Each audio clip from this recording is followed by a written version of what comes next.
محترم ناظرین، قرآن پاک کی عظیم الشان سورت ہے سورۃ الاخلاص۔ یہ سورت کا محض نام ہی نہیں بلکہ اس کے مضمون کا عنوان بھی ہے، کیونکہ اس سورت مبارکہ میں خالصتاً توحید بیان کی گئی ہے۔ ناظرین محترم، سورۃ اخلاص میں لفظ اخلاص کہیں بھی وارد نہیں ہوا، لیکن اس سورت مبارکہ کو یہ نام اس کے معنی کے اعتبار سے ہی دیا گیا، لہذا جو مسلمان بھی اس کو سمجھ کر اس کی تعلیم پر ایمان لے آئے گا وہ شرک سے خلاصی پائے گا۔ آج کی اس معلوماتی ویڈیو میں اس سورت مبارکہ کی فضیلت کے بارے میں بیان کیا جائے گا کہ اگر آپ اسے سحری کے وقت یا افطاری کے وقت یا پھر رمضان المبارک میں کسی بھی وقت صرف 4 مرتبہ آپ اس چھوٹی سی سورت کو پڑھ لیتی ہیں تو اس سے آپ کو کیا فائدہ حاصل ہوگا۔ لیکن اس سے پہلے درخواست ہے کہ اگر آپ نے ابھی تک چینل کو سبسکرائب نہیں کیا تو ابھی سبسکرائب کر لیجئے۔ ناظرین محترم، جان لیجئے کہ سورۃ اخلاص 4 آیات، 15 کلمات اور 47 حروف پر مشتمل ایک چھوٹی سی سورت جو اللہ رب العزت کی ذات اور صفات کا تعارف کروانے والی نازل کی گئی۔ سورۃ اخلاص میں توحید باری تعالیٰ کو ہر قسم کے شرک سے پاک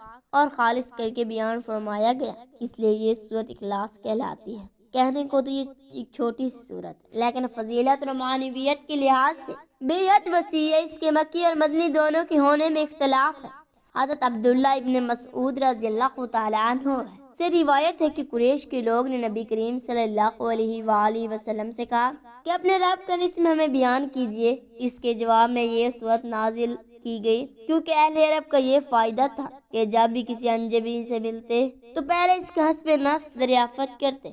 حضرت انس رضی اللہ تعالیٰ عنہ کا بیان ہے، خیبر کی کچھ عالمان نبی کریم صلی اللہ علیہ وآلہ وسلم کے پاس آئے اور کہا کہ اے ابو قاسم، اللہ نے فرشتوں کو نور الحجاب، آدم کو مٹی، توڑے ہوئے گارے، ابلیس کو آگ کے شعلے سے، آسمان کو دھوئیں اور پانی اور جھاگ سے بنایا۔ اپنے رب کے متعلق بتائیں کہ وہ کس چیز سے بنا ہے، اور وہ سونے سے بنا ہے، یہ تانبے سے بنا ہے، لوہے سے یا چاندی سے، وہ کیا کھاتا ہے، کیا پیتا ہے، اور کس سے اس نے وراثت پائی، اور اس کے بعد اس کا وارث کون ہوگا۔ اس پر اللہ رب العزت نے سورت کا نزول فرمایا۔ روایت کی بنا پر معلوم ہوتا ہے کہ مختلف مقامات پر مکہ میں اور مدینہ میں مختلف لوگوں نے یہ سوال اٹھائے اور ہر بار اللہ پاک کی جانب سے یہی اشارہ ملا کہ جواب میں ہر سوال کرنے والے کے سامنے اس سورت کو دہرائیں۔ قرآن پاک کا یہ اعجاز ہے کہ اس نے اٹھنے والے ہر ایک سوال کا نہ صرف واضح جواب دیا بلکہ اس کو مکمل ضابطیت اور ثبوت کے ساتھ محفوظ کر دیا تاکہ قیامت تک کوئی بھی متنازع سوال دشمنان اسلام کی جانب سے اٹھایا جائے تو قرآن پاک سے بہترین جواب دیا جا سکے۔ محترم ناظرین، قرآن پاک میں اللہ کی عظمت کو بہترین انداز میں بیان کیا گیا کہ صرف وہی تمام کائنات کا رب ہے اور اس کی ربوبیت میں کسی دوسرے کا کوئی حصہ نہیں، اس کے کوئی شریک نہیں، وہی مالک الملک ہے۔ تو ناظرین محترم، آئیں اب آپ بات کرتے ہیں سورۃ اخلاص کی فضیلت کے بارے میں۔ تو جان لیجئے کہ سورت کی فضیلت بے حد بلند و برتر ہے۔ جامعہ ترمذی کی ایک حدیث میں نبی کریم صلی اللہ علیہ وآلہ وسلم نے ارشاد فرمایا کہ ثواب میں سورۃ الزلزال نصف قرآن، سورۃ اخلاص کی 1/3 قرآن، سورۃ الکافرون 1/4 قرآن کے برابر، گویا ہم ہر نماز کے بعد 3 مرتبہ سورۃ اخلاص کی تلاوت کر کے 1 مرتبہ قرآن پاک پڑھنے کا ثواب حاصل کر سکتے ہیں۔ اس تلاوت میں وقت بھی 1 منٹ سے زیادہ نہیں لگے گا اور ثواب بھی ایک مکمل قرآن پاک ختم کرنے کے برابر ملے گا۔ ترمذی شریف کے ایک حدیث کا مفہوم ہے کہ ہر چیز کا دل ہوتا ہے، قرآن کا دل سورۃ یاسین ہے۔ جس نے 1 مرتبہ سورۃ یاسین کی تلاوت کی، اللہ تبارک و تعالی 10 بار قرآن پڑھنے کا ثواب اس کے لیے لکھ دیتے ہیں۔ سورۃ یاسین کو پڑھنے میں 5 سے 10 منٹ لگتے ہیں، لہذا ہم سونے سے پہلے اور صبح بیدار ہونے کے بعد 1 مرتبہ سورۃ یاسین کی تلاوت کر کے 10 مرتبہ قرآن پاک پڑھنے کا ثواب حاصل کر سکتے ہیں۔ گویا ہر نماز کے بعد 3 مرتبہ سورۃ اخلاص اور صبح اور شام 1 مرتبہ سورۃ یاسین پڑھنے سے ہر روز 25 قرآن پاک تلاوت کرنے کا ثواب حاصل کر سکتے ہیں، اور اس حساب سے پورے رمضان المبارک میں 750 قرآن پاک پڑھنے کا ثواب آسانی سے حاصل کیا جا سکتا ہے۔ سورۃ یاسین کی تلاوت کے یہ بھی فائدہ ہے کہ جو بندہ صبح سویرے سورۃ یاسین پڑھے گا، اللہ تعالیٰ اس کی تمام حاجات پوری فرمائے گا، اور اللہ کی خوشنودی حاصل کرنے کے لیے رات کو سورۃ یاسین پڑھ کر سونے والوں کی بخشش فرما دی جاتی ہے۔ قرآن مجید کی تلاوت سے ثواب بھی حاصل کیا جا سکتا ہے اور اس کی دنیا اور آخرت کے لیے رہنمائی بھی حاصل کی جا سکتی ہے۔ اگر ہم روزانہ 1 گھنٹہ قرآن کی تلاوت کرتے ہیں تو اسے تقریباً روزانہ قرآن کا 1 پارہ پڑھا جا سکتا ہے۔ یوں جو رمضان بچا ہوا ہے میں 1 قرآن پاک مکمل ہو جائے گا۔ لیکن اگر آپ کے ساتھ ساتھ یا ایسے بھائی اور بہنیں جو روزانہ 1 گھنٹہ قرآن پاک کی تلاوت نہیں کر سکتے،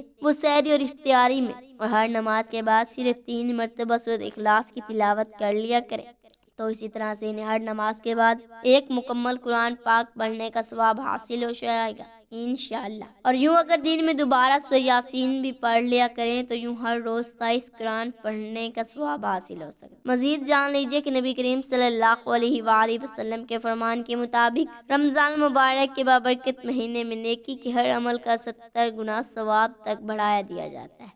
یعنی عام الایام میں قرآن پاک 1 حرف پڑھنے کے بدلے میں اگر 10 نیکیاں ملتی ہیں تو رمضان مبارک میں 70 گنا اضافے کے ساتھ ہر 1 حرف کو پڑھنے پر 700 ہو جاتی ہیں، جبکہ باوضو حالت میں نماز میں کھڑے ہو کر قرآن کا ہر 1 حرف ادا کرنے پر یہ نیکیاں بڑھ کر 7000 تک پہنچ جاتی ہیں۔ الحمدللہ رمضان مبارک میں جو بچا ہوا مہینہ ہے اللہ تبارک و تعالیٰ کی رحمتوں اور برکتوں اور نعمتوں کا دریا موزوں رہتا ہے۔ پیارے ناظرین کرام، اس ویڈیو کی وسعت سے میں اپنے تمام مسلمان اور بہن بھائیوں سے یہ درخواست کرنی چاہتی ہوں کہ آج سے ہر 1 نماز کے بعد 3 بار سورۃ اخلاص کی تلاوت کرنے سے پورے قرآن کا ثواب حاصل کرنے کے ساتھ ہی ساتھ آپ روزانہ 1 پارے کا اردو ترجمہ پڑھنا شروع کر دیں تاکہ ہم معلوم تو ہو سکے کہ ہمارے اتنے بڑے اور عظیم الشان خالق و کائنات نے آخر ہمیں کیا پیغام دیا ہے اور وہ ہم سے آخر کیا چاہتے ہیں اور اس کے احکامات کیا ہیں۔ لہذا اس رمضان میں پورے قرآن کی تلاوت کے بجائے پورے قرآن کے ترجمے کا اہتمام کیا جائے، جبکہ تلاوت کا ثواب حاصل کرنے کے لیے آپ روزانہ سورۃ اخلاص اور سورۃ یاسین کی تلاوت کا اہتمام کریں۔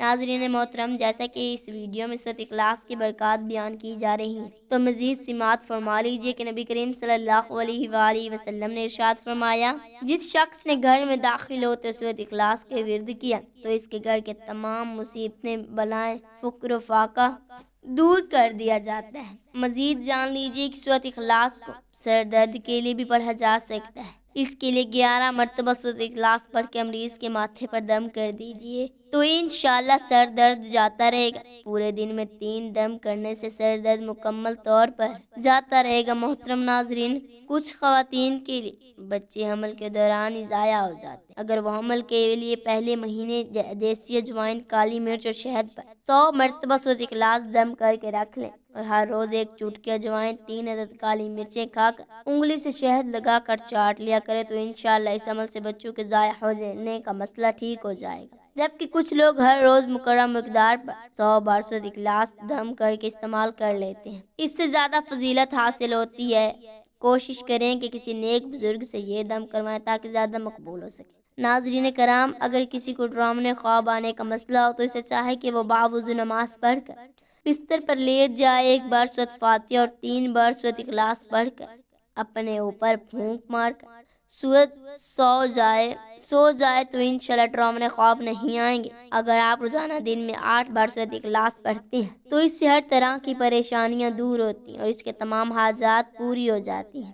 اگر سورۃ اخلاص 41 بار پڑھی جائے اور اس کے ساتھ اول و آخر درود پاک پڑھا جائے اور کسی بھی میٹھی چیز پر دم کر کے ناراض میاں بیوی کو کھلایا جائے تو دونوں میں باہمی محبت بڑھے گی۔ لہذا ناظرین محترم، اس مختصر سی صورت میں اللہ رب العزت نے بے پناہ فضیلتیں رکھی ہیں۔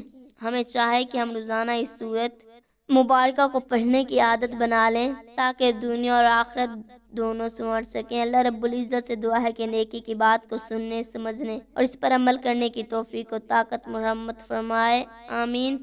اللہ پاک سے دعا ہے کہ اللہ پاک ہمیں ان احادیث پر عمل کرنے کی توفیق عطا فرمائے، آمین۔ میرا پڑھنا اور آپ کا سننا اللہ تعالیٰ اپنی بارگاہ الہی میں منظور و مقبول فرمائے، آمین۔ اپنا خیال رکھیے گا، دعاؤں میں یاد رکھیے گا، آمین یا رب العالمین۔ ناظرین کمنٹ باکس میں اللہ تعالیٰ کے 99 ناموں میں سے ایک نام ضرور ٹائپ کریں، شکریہ۔ اگر ویڈیو اچھی لگی ہو تو ویڈیو کو لائک اور چینل کو ضرور سبسکرائب کیجیے، شکریہ۔